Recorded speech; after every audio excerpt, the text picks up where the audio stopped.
Good morning class.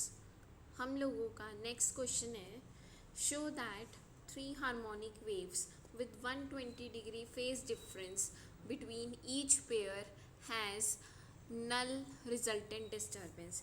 यानी कि आपको तीन हार्मोनिक वेव्स लेनी है जिनका फेज डिफरेंस क्या है, 120 डिग्री है।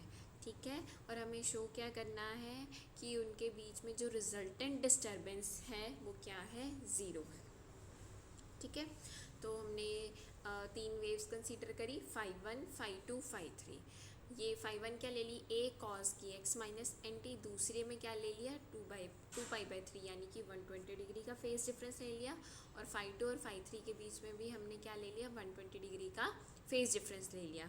तो प्रिंसिपल ऑफ सुपरपोजिशन क्या कहता है कि इनकी जो रिजल्टेंट वेव है वो किस तरीके से होगी, phi is equal to phi one plus phi two plus phi three, इसी तरीके से होगी। तो आपने phi one, phi two, phi three की वैल्यूज़ रख दी और तीनों में से ए कॉमन आ रहा था, वो काम कर दिया। अब आपने क्या किया, फर्स्ट टू में यानी कि phi one plus phi two में cos c plus cos d का फॉर्मूला लगाया, आपके पास ए आ गया। और phi three as it is रखा आपने। ठीक है बेटा, उसके बाद आपने क्या किया, टू यहाँ से कॉमन लिया, इसको सॉल्व किया। Cause pi by three, cause of minus pi by three क्या होता है, कॉज पाई बाय थ्री हो गया। ठीक है, कॉस 60 डिग्री यानी कि 1/2 ये हो गया। यहाँ से टू कॉमन लिया, यहाँ से टू कॉमन, ये कैंसिल हो गया। आपके पास बचा क्या, cos k x minus N t plus pi by three plus cos k x minus N t plus 4/3। Again इन दोनों में हमने क्या किया, cos c plus cos d का फॉर्मूला लगाया हम लोगों ने, तो ये आ गया आपके पास। Again cos minus pi by two is cos pi by two and cos 90 is zero. यानी कि आपकी जो रिजल्टेंट डिस्टर्बेंस है वो क्या आ गई, ज़ीरो आ गई। Thus three harmonic waves has null resultant disturbance. Next question देखिए क्या है आपके पास, find the solution of curly two phi over curly X two plus 1/c² curly to phi over curly t2 is equal to 0 such that phi is equal to 0 when t approaches to infinity and phi is equal to 0 when x is equal to 0। आपको ये करना है। अब आप ये देखिए, given equation ये है आपके पास, हेयर फाई किसका फंक्शन है, x एंड t का, that is phi is phi of x and t। ठीक है, हम क्या करें, इसका सॉल्यूशन निकालने के लिए इसको method of separation of variable से करें कि phi of X T is equal to X of X plus T of T. तो इक्वेशन नंबर 1 के अकॉर्डिंग हमने क्या किया, इसके डेरिवेटिव्स निकाले और उसके बाद वो वैल्यू हमने इक्वेशन नंबर 1 में पुट कर दी। हम लोग यहाँ तक पहुँच गए हैं। उसके बाद हमने किससे डिवाइड किया, एक्स टी से थ्रू आउट डिवाइड किया, यानी कि कैपिटल एक्स टी से आपने थ्रू आउट इसको डिवाइड किया, आपके पास ये इक्वेशन आ गई। ठीक है, उसके बाद एक वस्तु ज़ीरो था, इसको हम उधर ले गए तो आपके पास ये टर्म आ गई, यानी कि this is equal to this. Again ये दोनों इक्वल हैं, दोनों इक्वल कब होंगी, जब ये किसी ना किसी कांस्टेंट के इक्वल होंगी। तो हमने क्या किया, अब इन दोनों को ले लिया। ठीक है, इसका सॉल्यूशन निकालने के लिए ये आ गया, हमने टी ऑफ टी निकाल लिया। बीच में माइनस का साइन है ना, तो इसका मतलब रियल इक्वेशन ही बनेगी, इमेजिनरी रूट्स तो आएंगे ही नहीं इसके पास। तो टी क्या हो गया, e raise to power plus minus के सी टी, और टी को कैसे लिख सकते हैं हम, A E raise to power K C T plus B E raise to power minus के सी टी। लेकिन आपके पास कंडीशन है, phi is equal to zero as T approaches to infinity. Phi zero है जब टी किसको अप्रोच करेगा, infinity को। फाई ज़ीरो होने का मतलब क्या है, फाई किसके इक्वल है, x of X, T of T के इक्वल है, फाई ज़ीरो है। दोनों का प्रोडक्ट ज़ीरो है, या तो एक्स ऑफ एक्स ज़ीरो होगा या फिर टी ऑफ टी ज़ीरो होगा। ठीक है, क्योंकि आपको सेकेंड कंडीशन दे रखी है कि फाई ऑफ एक्स क्या है, zero, phi of X T zero है जब टी इन्फिनिटी को अप्रोच करेगा। इसका मतलब ये तो इंडिपेंडेंट ऑफ टी है, इसका मतलब कंडीशन क्या बनी, T of T is equal to zero as T approaches to infinity. क्योंकि कंडीशन तो टी पे है ना बेटा, तो एक्स तो टी पे डिपेंड नहीं कर रहा, क्योंकि X is independent of X, independent function of X only. ये भी क्या है, independent function of T only. इसका मतलब T is equal to zero as T approaches to infinity. ठीक है बेटा, यहाँ पे हम लोग पुट करेंगे टी को ज़ीरो, और टी को जैसे ही हम इन्फिनिटी की ओर लेके चलेंगे तो हम लोगों के पास ये टर्म तो क्या बन जाएगी, ये टर्म ज़ीरो हो जाएगी, यानी कि बचा क्या, A E raise to power K C T is equal to zero. तो यानी कि ये तो टर्म ज़ीरो हो नहीं सकती, इसका मतलब क्या है, a is equal to zero होगा। अगर a is equal to zero होगा तो सोल्यूशन क्या बनेगा, t is equal to E raise to power minus के सी टी। ठीक है, आगे देखो। Also second equation d2x over dx2 plus x k square is equal to 0।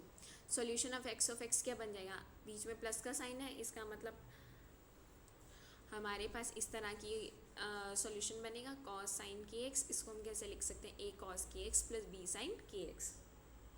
ठीक है, अब हमें गिवन क्या है, second condition phi is equal to 0 at x is equal to 0। तो अगेन सेम प्रोसेस से अगर हम चले तो यहाँ से हम लोगों के पास क्या आ जाएगा, a0 आ जाएगा। ठीक है ना, a0 आ जाएगा। कैसे, देखो फाई 0 यहाँ पे बचेगा क्या, ये तो 1 हो जाएगा, ये 0 हो जाएगा, यानी कि a plus 0 is equal to 0। तो a इज इक्वल टू 0 आ गया। तो x ऑफ x क्या बन जाएगा आपके पास बेटा, ये बन जाएगा ना साइन के एक्स। यहाँ पे भी एक वेरिएबल बच रहा है आपके पास b, और इधर अगर मैं b1 डिफाइन कर दूँ तो यहाँ क्या बचेगा, b1 साइन के एक्स। अब आप अगर x ऑफ और t ऑफ t की वैल्यू पुट करेंगे सॉल्यूशन में, तो आपके पास क्या बच रही है यहाँ से, देखो b e raise to power minus के सी टी इंटू b1 साइन के एक्स। तो b और b1 को एक स्केलर डिफाइन कर दिया हमने a1, तो ये आ गया आपके पास। ठीक है बेटा, यहाँ पे ये क्वेश्चन खत्म हुआ, हम नेक्स्ट क्वेश्चन पे चल रहे हैं। तो आपको यहाँ पे अगर कांस्टेंट लिखना है ना तो आप लिख सकते हैं, यहाँ पे b आप लिख सकते हैं, और अगर आप यहाँ पे आप कांस्टेंट डिफाइन कर सकते हैं a1 प्लस b1, ताकि कोई कन्फ्यूजन ना हो। यहाँ से a1 0 आ जाएगा, यहाँ पे आप b1 लिख सकते हैं। ठीक है, और ओवरऑल कांस्टेंट को आप a2 डिफाइन कर दीजिए, तो हमारा ये सॉल्यूशन आ जाएगा। नेक्स्ट क्वेश्चन देखो आपके पास क्या है, find the solution of this equation such that phi is equal to 0 when x approaches to infinity and as t approaches to infinity. Again दो कंडीशंस दे रखी हैं आपको। पहली कंडीशन क्या है, phi is equal to 0 when x approaches to infinity. Second क्या है, phi is equal to 0 when t approaches to infinity. आपको ये गिवन इक्वेशन दे रखी है। Again phi is a function of x and t, तो आपने सॉल्यूशन एज्यूम कर लिया। इक्वेशन नंबर 1 के हिसाब से आपने डेरिवेटिव्स निकाले और पुट कर दिए आपने। ठीक है, दोनों इक्वल हैं ऑलरेडी, x को इधर ले आए, t को इधर ले आए, दोनों इक्वल है, दोनों किसी न किसी कांस्टेंट के इक्वल होंगे। ये भी के स्क्वायर के इक्वल, ये भी के स्क्वायर के इक्वल। तो ये अगर के स्क्वायर के इक्वल है, यहाँ से आपके पास इक्वेशन क्या आ गई, x is equal to E raise to power plus minus K X. Also जो सेकेंड इक्वेशन है वो क्या है आपके पास, 1/c square T d2t over dt2 is equal to K square. यहाँ से भी आपने इक्वेशन निकाली, ये आ गई।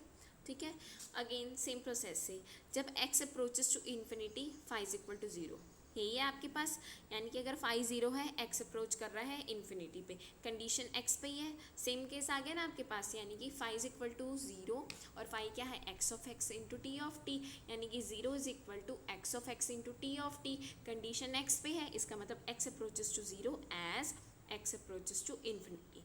देयरफॉर आपके पास x की वैल्यू ये आ गई। सिमिलरली जब t अप्रोच करेगा इन्फिनिटी तो फाई 0 है, अगेन कंडीशन तो t पे ही लगेगी जाके, तो t approaches to 0 as t approaches to infinity आप पुट करेंगे, t की वैल्यू ये आ जाएगी।